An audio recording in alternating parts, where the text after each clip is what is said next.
Well, here we are at the 2018 Miami Herald Hunt. It's one of those ridiculously fun, exciting things that they do. It's scavenger hunt, and yet it's not scavenger hunt at all. It's sort of this weird thing where you come along and you have to find some trivia spots. You find some places around where they give you something and you have to solve a puzzle. And once you solve the puzzle, you get a number, and once you get the number, you look it up in the Herald Hunt magazine, and that'll give you an idea of whether you've got the right answer or not. And then those answers make no sense, and after you've solved all of them, you come back to the Herald Hunt stage here at the end of the day, and they give you one more puzzle that gives you one more thing, and that ties it all together so that hopefully you can figure out what the answer is, the ultimate answer is to the whole thing. It's a crazy, ridiculous day that's inspired by Dave Barry and Tom Schroeder, who used to be an editor for the Miami Herald. And Tom went on to work for the Washington Post. They did a post hunt for a few years as well. Then they came back, and now they're doing the Herald Hunt. After a 6-year absence, they're back doing this, and I'm very excited to be back. It's one of the most fun things that I can remember ever doing. I've done it for many years in a row, and it started in 1984, and I have a recollection of doing it when I was in high school and early in college, and having friends out here and just having a great time. So we'll come along, we'll take a look at the whole thing, we'll have some fun with it, and we'll kind of enjoy the experience. You know, we'll see how we do. If we can get all 5 puzzles and the last one, we're doing pretty well. And by the way, don't miss the shirt I'm wearing today, the element of confusion, because I'm clueless in Miami, just like everyone else is. So I have my Herald Hunt map right here. I had to steal it from a friend because our Herald wasn't delivered today. And for some reason, there was no editions available in Broward County last night to get an early edition, so I had to steal it from someone. Sorry.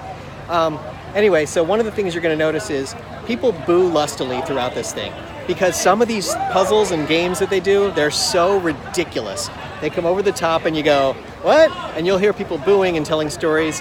You can see Dave Barry up on the stage there somewhere. He's getting ready to get us started here and kick us off, and he's in the middle of that pack there. He'll get us kicked off in a few minutes and tell us what's going on, and we'll get started with this complete and utter nonsense. Welcome to the 2018 Herald Hunt. Yeah.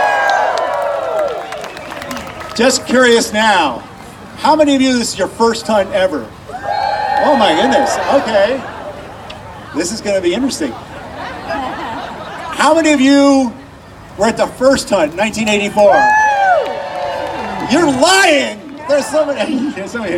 Okay, how many of you have been to more than 5 hunts? Okay. These are some of the same people who said they were on their first hunt. Yeah. How many of you got the 76 trombones puzzle? The scars have not healed from that. That was church all right. bells for playing. How many of you are from out of town? Not from Miami. Oh, excellent. Thank you for coming. Everybody, please do not hurt them. All right, I'm going to briefly cover some things about how the hunt works. Most of you should know these things if you have read the hunt special section, and if you have not, you need to get one right now. You can get it at this tent over here that says Miami Herald. That will explain how the hunt works, but I'm going to quickly summarize it for you. In a little bit, we're going to give you 5 puzzle locations. There are 5 puzzles. They are not far apart. I can see all of them from standing here. So it's not going to be a difficult day for you physically, mentally maybe, but not physically.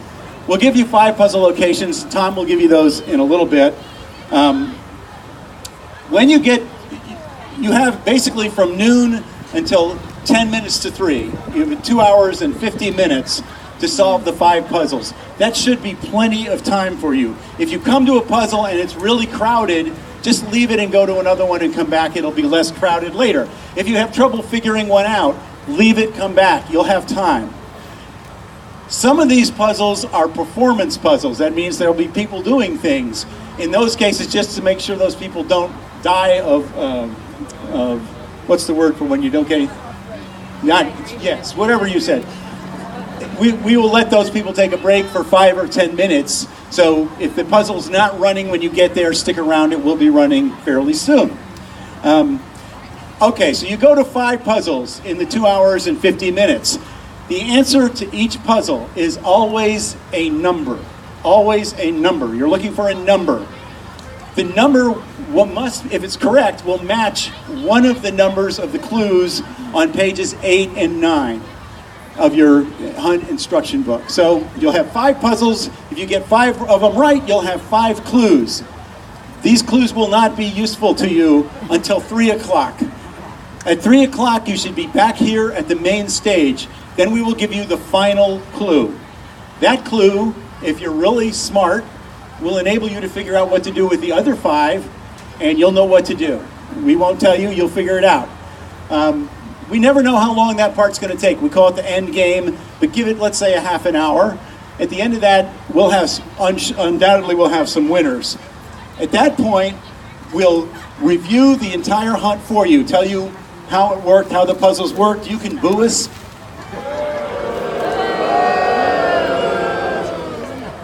And you can meet the winners and boo them as well.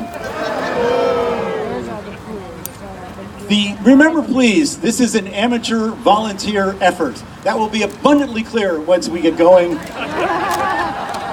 We change it every time. We never know how it's going to go. We do our best. If we have problems along the way, we'll announce from this stage if we can. But more important, please monitor the Twitter feed Herald Hunt. Herald Hunt. Monitor that, and if we have any announcements, changes, problems, we'll use that to communicate whatever you need to know. We'll also try to do that from this stage. The initial puzzle coordinates, looking on your hunt map, the first one, as Dave said, is on this stage, and there are 4 others, and they are 8, O, 6N, 3G, and 2N. So that's one at the main stage here, and one at 8, O, 6N, 3G, and 2N. And I'm going to post this on Twitter right now. So let the hunt begin.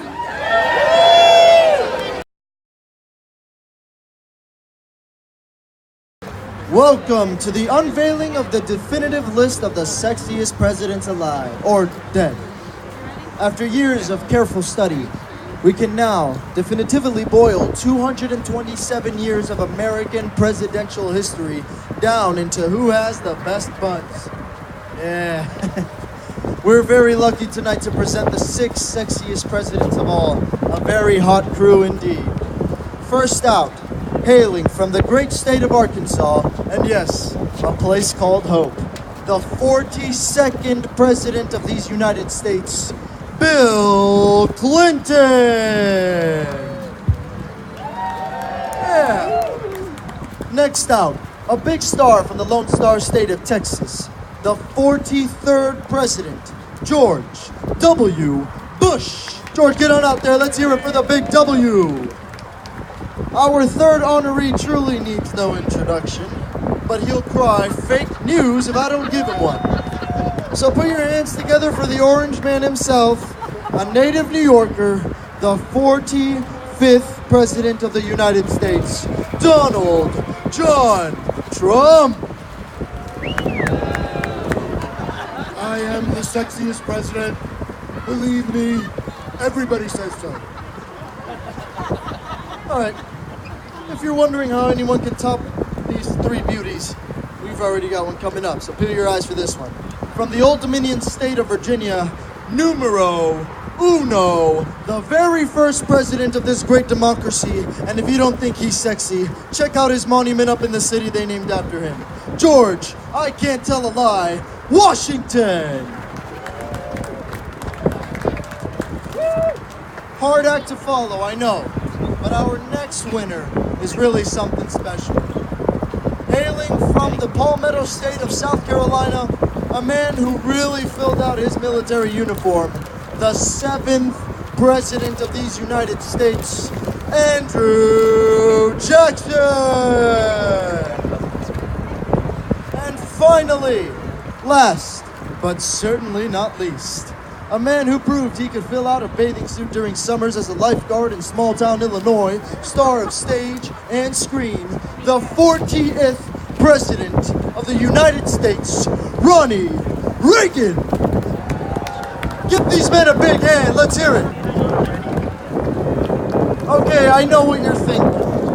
How can we choose between such a steaming hot bunch? But I'm not making this order up, folks. They're lined up exactly the way they are in the text. I promise you. I'm telling you everything you need to know right here, folks. But you've got a lot of competitors on this, so you might want to take a shot and text ahead.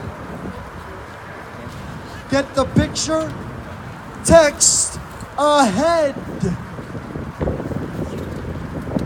And I mean that bigly. Oh, he means it bigly. Thank you, everyone. Please remember not to come up the steps, and we'll repeat in another few minutes. Thanks. Well, that one was interesting. We stood there and looked at the presidents that were up there, and he tells you to text ahead. So if you listen to the numbers and you text to that number, you get back a picture of President Lincoln. The statue in the back was President Lincoln, so that would be 16, so that would be the answer to that one. There you go. Okay, we'll start with the big head over there, the sexiest president alive or dead. You had 6 presidents who were introduced to you. Each one was always introduced by his number. Bill Clinton, number 42. George Bush, number 43. Number 43. Donald Trump, 45. George Washington, 1. Oh yeah, thank you. Donald Trump, by the way, was played by Rick Hirsch, who is the managing editor of the Miami Herald. And he has found a new career here today. George Washington, president number 1. Andrew Jackson, number 7. Thank you to the person who corrected us when we said 17. A person came up and said, I'm a history buff. Are you doing that wrong on purpose? I said, no. And Ronald Reagan, number 40. So the narrator, who was a guy named Gabe from the New World School, had the presidents line up in the order I just gave you their numbers, was president, made a big deal about you had to text ahead, and when he said text ahead, Donald Trump would say, and we mean that bigly, so he kept talking about texting ahead. Right behind these people was a gigantic head.